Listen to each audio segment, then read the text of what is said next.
Hey guys, COFGism here with another video looking at some games on the Series S, and today we're looking at Death Stranding Director's Cut, which has of course just come to Xbox, Series S and Series X. I'm playing on the Series S, because that's what I have. But yeah, I thought I'd just do a quick first impressions, because it's one of those games where I'd like to say I'll complete it and I can do a proper review, but just in case I don't, because it's a bit of a polarizing game, I'll give you my first impression. So first of all, it's a very strange game, which may seem obvious to people that know what this game is, but to me, I'd kind of, Chris on the podcast loves Kojima, so obviously he played it when it came out, and we kind of took the mick out of him for it, but we didn't really know what it was. And to be honest with you, it's a adventure-y, walking simulator-y type of game with a movie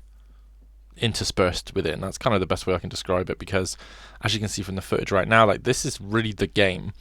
Is you get packages and you take them to places while avoiding the spooky ghost people, the bad people, and just general terrain, really. And it does that quite well.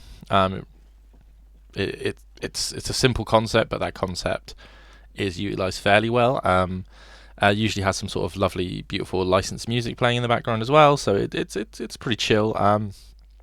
The rest of the game, though, and I'd say the majority of what I've quote unquote played so far, has been very high budget Hollywood actor cutscenes, and the story is crazy. The Death Stranding as a concept is that the living and the dead worlds are sort of combining in some way, and it's all a weird kind of narrative about rebuilding America that's been destroyed when this initially happened, when the Death Stranding happened. And your character, who I think is called Sam, but I've been just calling him Norman Reedus, has got some kind of special ability that helps him with this, so it's cool. But yeah, it's a very interesting game because it's just so polarizing, because I find it as painfully boring as I do incredibly intriguing. Like, I want to know what happens. Like, I want to know what's going on in the story. Like, I want to know what Mads Mikkelsen's up to. I want to know what Leah Seydoux up to. Like, I want to know what's going on. Like, it's interesting. It's well acted. The voice acting's great. Like, the story's well written. It's interestingly written. So that part of it I want to know. But the gameplay part is pretty boring. It's one of those, if you want to just chill kind of game for like an hour, it does that. But I haven't had any combat at all yet. I think I'm like 4 hours in. I haven't seen. I know there is guns because it was in the trailer, but like, I haven't come across anything. Yeah, I think I'm about to go to a bandit camp essentially, which is quite interesting. As for the Xbox side of this, it looks and runs amazing on Series S. Like, this is pretty much 60 frames. I think it's 1440p in quality mode on Series S. I can't imagine it's 4K. I think it's 1440p, but don't quote me. I think on Series X it is, but it's 60 frames in both modes. So just use quality mode. Should you buy it? I don't know if it still is, but it's £17 to purchase it. 'Cause it was 50% off, which is a ridiculous deal.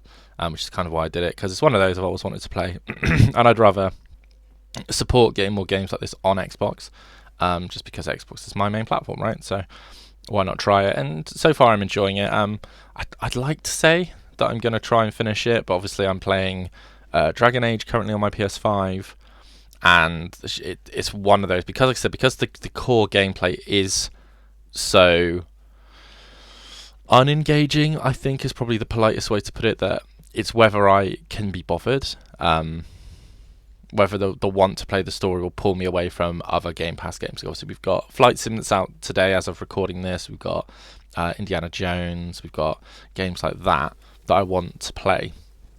So it's kind of a case of, well, if this holds me long enough to get to the end, I think it's a 40-plus hour game. So it's whether I've got that in me. But yeah, so far I'm enjoying it, and I think if you're an Xbox player that's ever had any sort of intrigue with the Kojima stuff, I think it's worth playing. I think it's really worth the £17.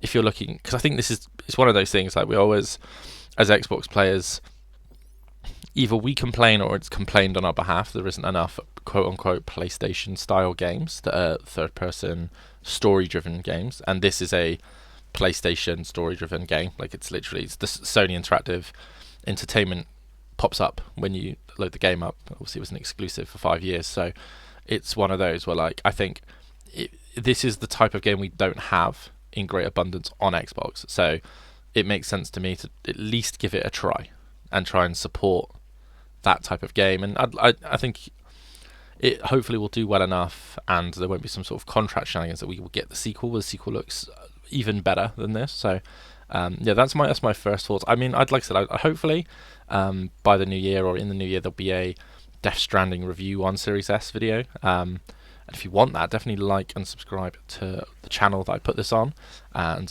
we'll see if we can get it. But as you watch me fail miserably to climb, I think after this I realise you can just get a ladder out. But yeah, this is my little first impressions. Thank you for watching, and I will see you next time.